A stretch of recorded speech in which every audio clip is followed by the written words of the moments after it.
Good morning children. Next video 3 मैं लाया हूँ class 12th bio chapter number 1 reproduction in flowering plant का video 3।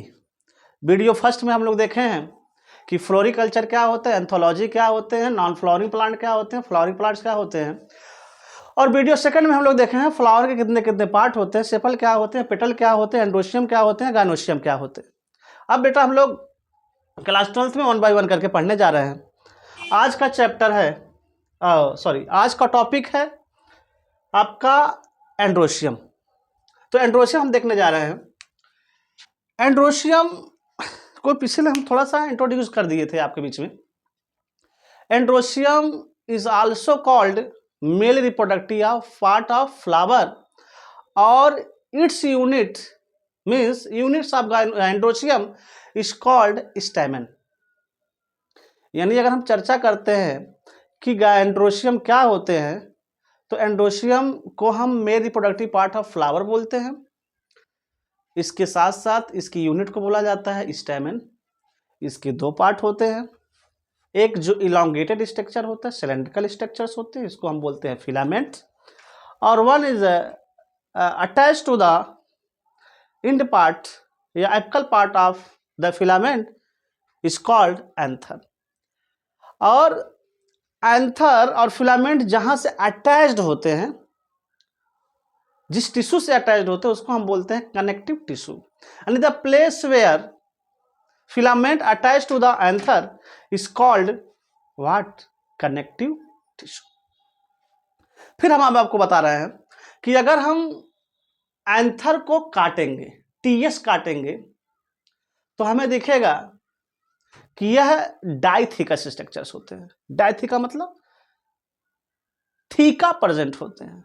अगर हम बाहर से उसको देखेंगे तो हमें दो लोब स्ट्रक्चर दिखाई देते हैं, बाई लोब स्ट्रक्चर दिखाई देते हैं, और डाइथिकस यानी एक लोब में दो थीका प्रेजेंट होते हैं। एक लोब में दो थीका प्रेजेंट होते हैं तो दो लोब में 4 थीका प्रेजेंट होते हैं। और बेटा आपको मैं बता दूं कि एंथर के 4 लेयर होते हैं। एक सबसे बाहरी लेयर जिसका नाम है एपिडर्मिस, उसके बाद का सेकेंड लेयर जिसको हम लोग बोलते हैं इंडोथीसियम, एक थर्ड लेयर जिसका नाम है मिडिल लेयर, और एक फोर्थ लेयर होता है जिसका नाम है टैपिटम। टैपिटम के अंदर जब हम लोग जाते हैं तो हमें टिश्यू मिलता है। उस टिश्यू का नाम होता है माइक्रोस्पोरोजिनस टिश्यू, और माइक्रोस्पोरोजिनस टिश्यू को जो न्यूट्रिशन देता है उसका नाम है टैपिटम। और मैं आपको बता दूं कि जो एपिडर्मिस होता है, इंडोथीसियम होते हैं, मिडिल लेयर होते हैं, बेटा ये 3 लेयर, यह 3 ही लेयर ऐसे हैं जो माइक्रोस्पोरेंजिया या माइक्रोस्पोरोजिनस टिश्यू को प्रोटेक्ट करने का काम करते हैं। और एक जो प्रोटेक्ट करते के साथ साथ में यह डेहिशंस में हेल्प करते हैं, यानी एंथर के डेहिशंस में ये लोग हेल्प करते हैं। कौन कौन? ये 3 layer, endodermis, epidermis, endothecium, middle layer. These 3 layers help in the dehiscence of anther and also provide protection to the microsporangium. And fourth layer is called tapetum. जो टैपिटम होता है, टैपिटम नरिशमेंट प्रोवाइड करता है, जो मैं आपको बताया हूं। ये 4 लेयर है। आते हैं बोर्ड पे देखते हैं। अगर कोई आपसे पूछे कि एंड्रोशियम क्या होते हैं तो आप कहेंगे कि जो एंड्रोशियम होते हैं वह मेल रिप्रोडक्टिव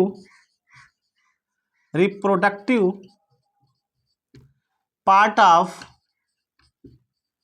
फ्लावर होते हैं। ये इसके यूनिट को बोला जाता है बेटा स्टैमेन। अगर हम इसका स्ट्रक्चर देखेंगे तो मुझे कुछ इस टाइप स्ट्रक्चर मिलेगा।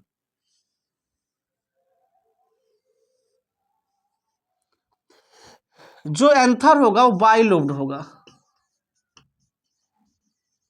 बाइलोब्ड स्ट्रक्चर्स होते हैं, और तो और डाइथिकस होते हैं, डाइथिकस।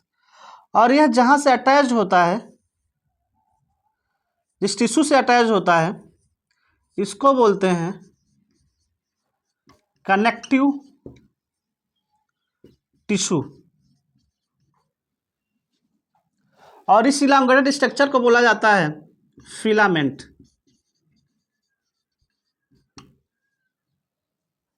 मीन्स एंड्रोशियम के दो पार्ट, एक एंथर और एक फिलामेंट। एंथर कैसे होते हैं? बाइलोब्ड डाइथिकस। अगर हम इसके स्ट्रक्चर बनाते हैं तो हम कुछ इस टाइप देखेंगे।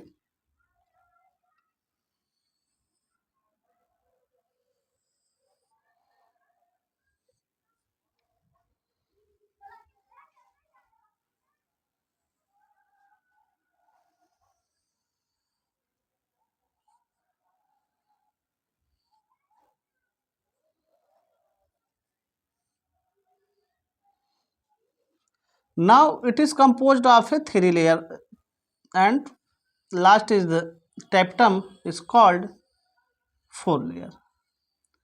Means is composed of a four layer, or last layer is called tapetum. First layer is epidermis, second layer is endothecium, और थर्ड लेयर मिडिल लेयर, और लास्ट लेयर को बोला जाता है टैपिटम। बेटा याद रखना कि मैं आपको बोला हूं कि ये जो थ्री लेयर्स हैं वह करते क्या है, तो हम आपको बताए हैं कि यह प्रोटेक्शन करती हैं, protection, and also help in dehiscence of anther. और a fourth layer is provide nourishment meant to pollen grain या microsporangious tissue. और each lobe consist of a microsporangia. Microsporangia. Now microsporangia produce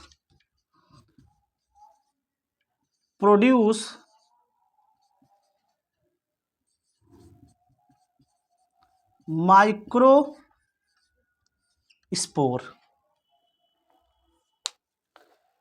microsporangia microscope produce करता है, spore produce करता है, या pollen grain produce करता है। एक बार फिर हम देखेंगे, इसको रिव्यू देखेंगे कि बेटा यह हम लोग पढ़ रहे हैं एंड्रोशियम को mail reproductive part of flower भी बोला जाता है, या इसके यूनिट को स्टैमेन बोला जाता है। इसके दो पार्ट होते हैं, एक फिलामेंटस, और फिलामेंट जहां पर एंथर से अटैच्ड होता है उसको कनेक्टिव टिश्यू बोलते हैं। जो एंथर होता है बाइलोब्ड होता है, डाइथिकस होते हैं। उसके बाद हम आपको बताए हैं कि अगर हम एंड्रोशियम के यहाँ पार्ट देखें, एंथर फिलामेंट्स होते हैं। और अगर हम किसी एंथर का इंटरनल स्ट्रक्चर देखेंगे, टीएस काटेंगे अगर हम यहाँ से, तो जब टीएस काटते हैं तो मुझे फोर लेयर दिखाई देता है। एक अपर लेयर जिसको एपिडर्मिस बोला जाता है, उसके नीचे वाला लेयर एंडोथीशियम, उसके अंदर वाला layer third layer middle layer, और यह तीनों लेयर मिलकर के माइक्रोस्पोर को प्रोटेक्शन करते हैं। डेहिसेंस ऑफ एंथर का डेहिसेंस मतलब होता है रप्चर। जब माइक्रोस्पोरेंजिया का मात्रा यहाँ बढ़ जाता है तो इसके वाल पे प्रेशर क्रिएट करते हैं, तब यह प्रेशर की वजह से यहाँ से स्टोमियम से रप्चर हो जाता है, रप्चर हो जाता है, पानी बाहर चल जाता है, तो उसको हम बोलते हैं डेहिसेंस। डेहिसेंस मतलब रप्चर एंथर। उसके बाद एक फोर्थ लेयर होता है जिसको जो क्या करता है, नरिशमेंट प्रोवाइड करता है पॉलन ग्रेन को। और इसके अंदर होता है माइक्रोस्पोरेंजियम, माइक्रोस्पोरेंजियम प्रोड्यूस करता है माइक्रोस्पोर। बेटा आज के लिए बस इतना ही, मिलते हैं अब नेक्स्ट वीडियो।